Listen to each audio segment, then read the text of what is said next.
So today we are going to discuss about some of the gastrointestinal disorders or conditions, and the first one is the nausea and vomiting. So now we are going to discuss about the etiological factors, pathophysiological stages, and the treatment approach for the nausea and vomiting. So the coming to the definition, the nausea is the inclination to vomit or a feeling of the epigastric or throat region alerting an individual that the vomiting is imminent, and the vomiting is defined as the ejection of the gastric contents which will be a forceful event. So nausea is the inclination or the feeling to vomit, and the vomiting is the forceful ejection of the gastrointestinal contents to the mouth.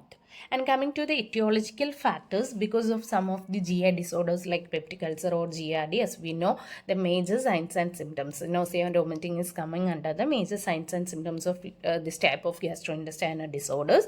And because of many cardiovascular diseases also, the underlying cardiovascular disease also, nausea and vomiting can be caused, or because of any neurological process and metabolic disorders like hyperglycemia, hypoglycemia, or hypertension, like that. The metabolic disorders main signs and symptom is nausea, vomiting. And because of any psychiatric issues causes, because of any sights or smells, if you are having an inclination to vomit, that's all coming under the psychiatric causes. And because of any therapy caused therapy caused nausea and vomiting, like chemotherapy induced nausea and vomiting, radiation induced nausea and vomiting, like that. Or sometimes when we are taking some iron tablet, we will be having an inclination to vomit. Okay, so because of the tablets taste and all, so therapy induced causes can be there. And because of any miscellaneous causes like any head injuries, accidents, or something like that. So these are the etiological factors of the, or etiological or causes of the nausea and vomiting, major causes of the nausea and vomiting. And coming to the pathophysiology, there are mainly three stages in this condition. The first one is the nausea itself, what's the feeling to vomit, and the second stage or second phase is the retching means the labored movement of the epigastric and the abdominal and thoracic muscles before vomiting. So whenever the person is having a feeling to vomit or an inclination to vomit, the muscles in our abdominal or thoracic regions will be having a labored movement, and this will favor for the upward movement of the gastric contents and its forceful ejection through the mouth. And the last step is the vomiting. So this step is mainly mediated by the activation of the vomiting center and the chemoreceptor trigger zone. So whenever a sensation is coming to our body, like any smell or slight or any disorders or accidents or a head injury or something like that, whatever it's the etiological factor, whenever that factor is sensed by our body, like the pharynx, stomachs, or intestine, or any other visceral organs, the sensory receptors in these visceral organs will be produces the afferent fibers, and these afferent fibers will directly connect to the vomiting center through the vagus and splanchnic nerve, and thus the vomiting center will be activated. So whenever a sensation is coming to our body, whether it will be a sight or any smell or any injuries or any GI disorders or whatever it is, whenever any of our visceral organs are sensing by any of the factors, the sensory receptors in these visceral organs will produce the afferent fibers, and these afferent fibers will be directly sending to the vomiting center through the vagus and splanchnic nerve, and thus the vomiting center will be activated. Okay, and the same like the activation of the vomiting center, whenever any stimulus is coming, the chemoreceptor trigger zone also will be activated, and this will initiate the vomiting reflex. Okay, understood. So the vomiting center and the chemoreceptor trigger zones will be activated whenever a stimuli is coming to the any of our visceral sensory organs.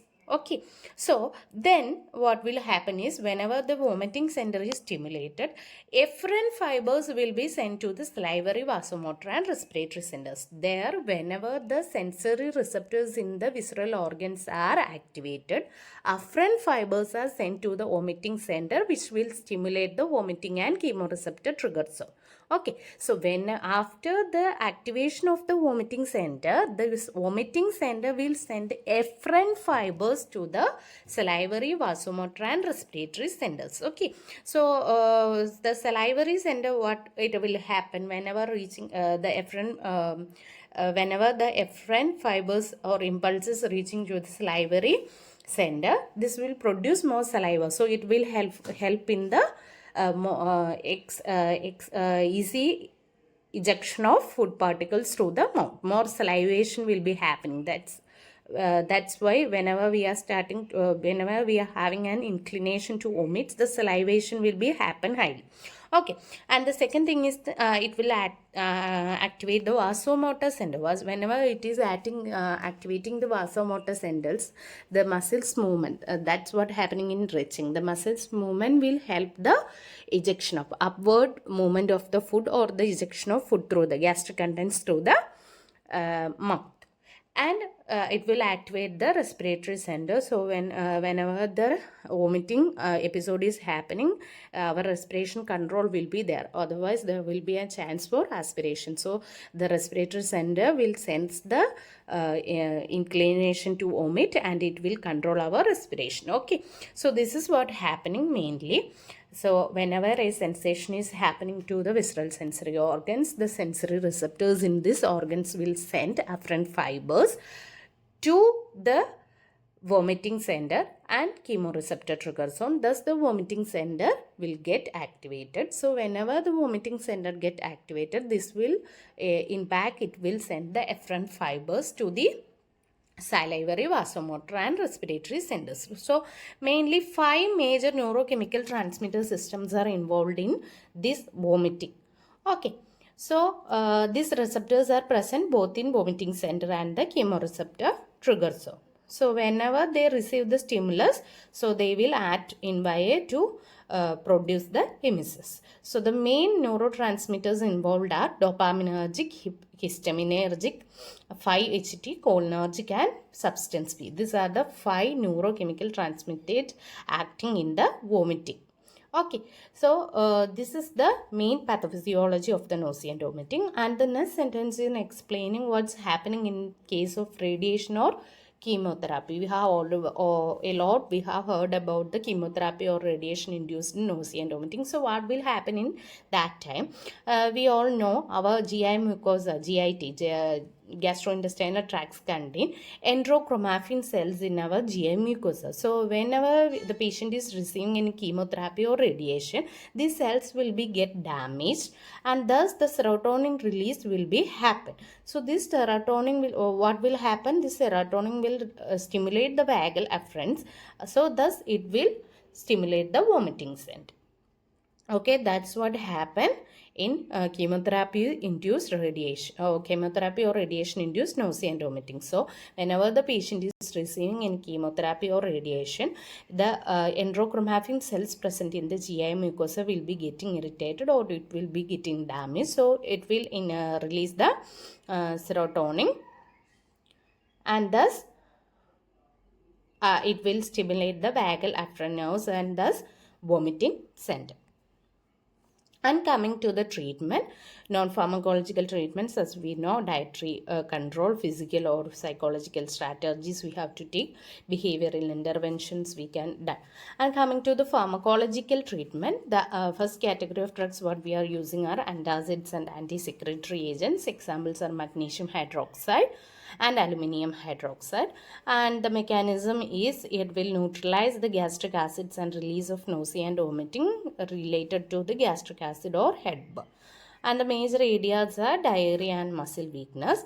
And coming to the second category, histamine 2 receptors antagonists. The examples are cimetidine and ranitidine. It will blocks the histamine 2 receptors of the gastric parietal cells and thus leading to the inhibition of the gastric secretions.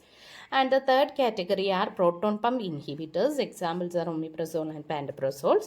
And this will bind to the H plus K plus ATPase in the gastroparietal cells and resulting in the suppression of the basal and stimulated acid secretion.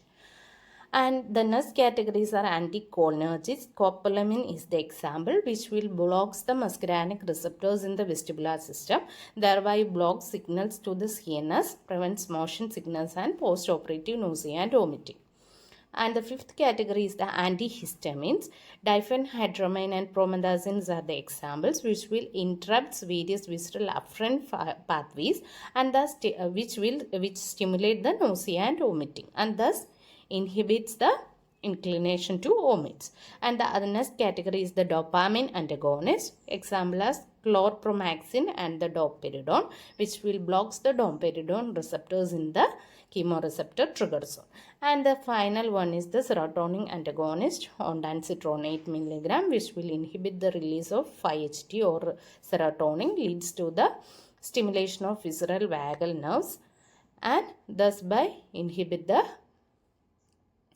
vomiting.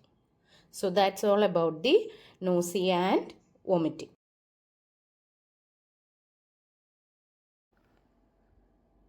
The next gastrointestinal disorder what we are going to discuss is dyspepsia.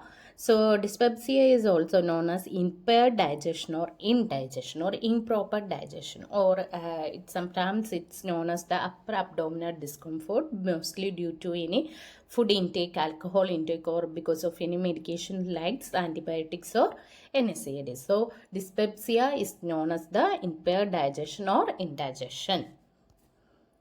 So etiology, any gastrointestinal disorders like gastric cancer, peptic ulcer or GRD, or because of any motility disorders, renal failure or drug induced. It can be drug induced like NSAIDs, iron and potassium supplements or corticosteroids. And coming to the pathophysiology, some of the factors causing dyspepsia are, first one is the gastroesophageal acid reflux. Those who are having a change or a variation in the normal gastroesophageal acid reflux can cause dyspepsia, mainly because of the reduced lower esophageal sphincter tone or frequent transient lower esophageal sphincter relaxations, or because of the overeating or aerophagia, more uptake of air, and impaired esophageal body motility and reduced salivary secretions, or persons who are having hiatal hernias also have most dependency to develop dyspepsia. And the second thing is the gastromotor dysfunction, because of the persons who are having any delayed gastric emptying time or impaired gastric fundus relaxation after eating can develop dyspepsia. And visceral afferent hypersensitivity, disturbed gastric sensory function is proposed as a pathogenic part of the functional dyspepsia, and individuals with functional heart pain are believed to have a high esophageal pH than the normal level. And the other factors which can cause dyspepsia are Helicobacter pylori, or because of any psychological factors, any analgesics, nitrates, calcium channel blockers, theophylline, or the drugs like this, or exogenous stimuli that induce acid reflux includes the ethanol, tobacco intake, or more caffeine intake, or because of any genetic factors can also cause dyspepsia.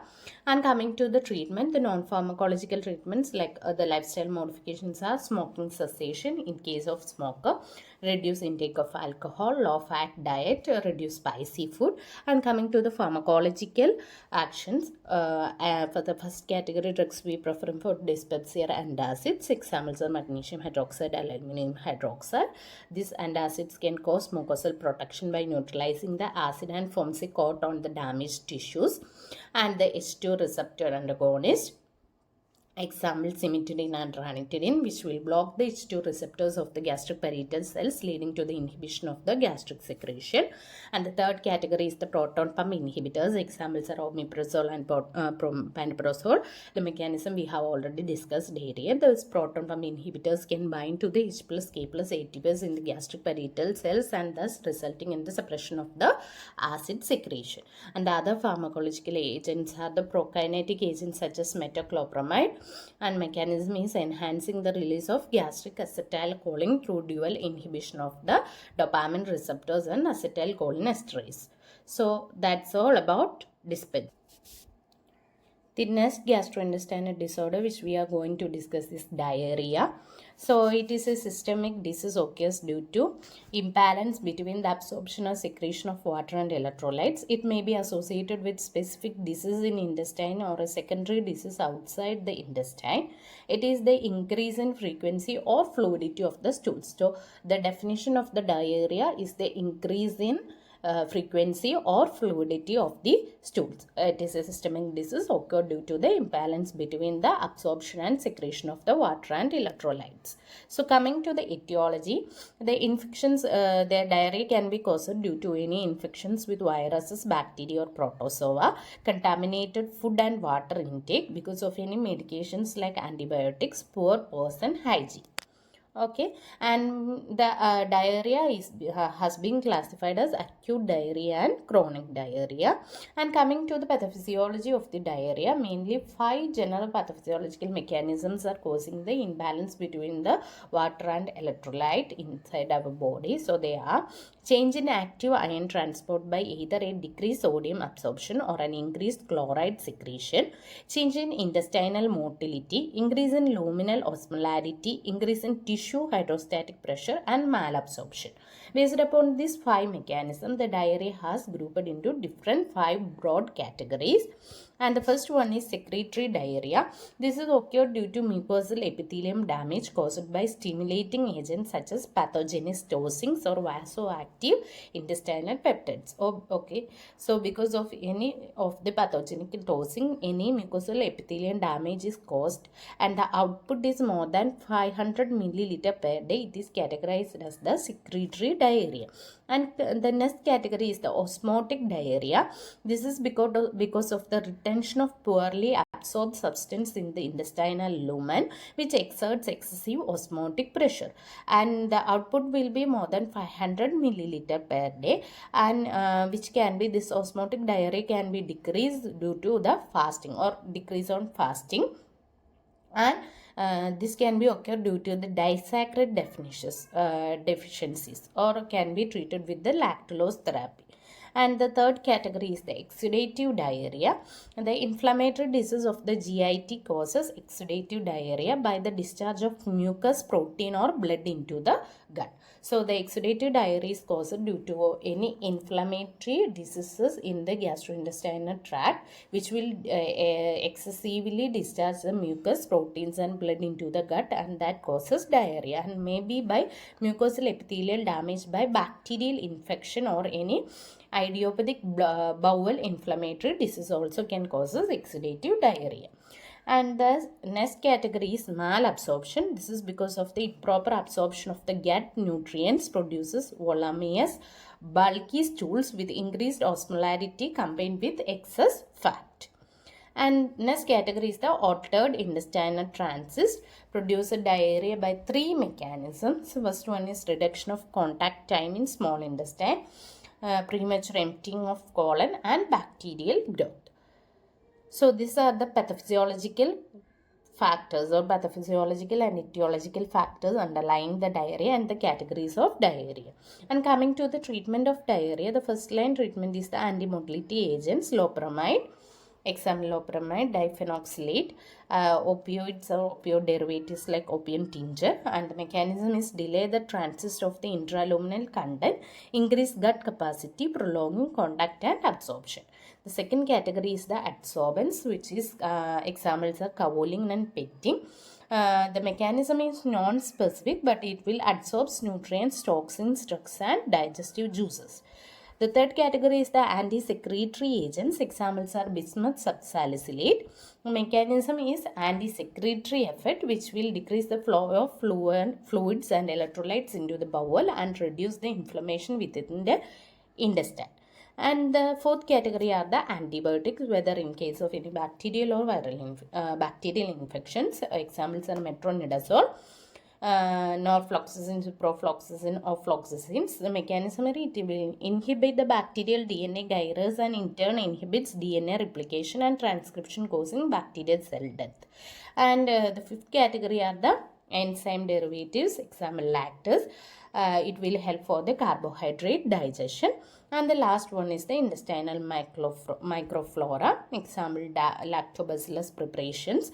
It will replace the colonic microflora, thereby restoring the intestinal function and suppressing the growth of pathogenic microorganisms. And that's all about the gastrointestinal disorders. So we have discussed about the nausea and vomiting, dyspepsia and diarrhea, the etiological factors, pathophysiological factors, and the treatment of these three disorders. Thank you.